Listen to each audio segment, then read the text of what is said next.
È andata meglio delle aspettative la prima partita per la SEAP Dallicardillo Aragona. La squadra del presidente Nino Di Giacomo ha superato con un 3-0 la combattiva squadra del Chieti.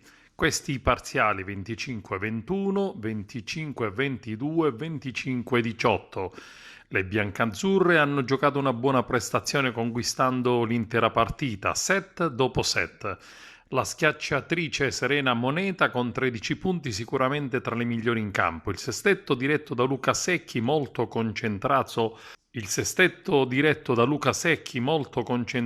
per tutta la partita, ha messo in campo tra Bucchi in palleggio, Aricò Posta, Manzano e composto centrali, Donà Moneta, Martelli ricevitori, Vittorio libero.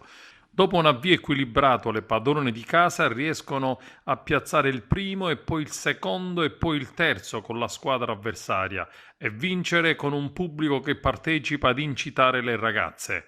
Domenica prossima per la seconda giornata la formazione sarà di scena in Calabria contro il Palmi. Il match inizia alle ore 17:30 e sarà possibile seguirlo in diretta streaming sulla pagina ufficiale Facebook della Pallavolo Aragona.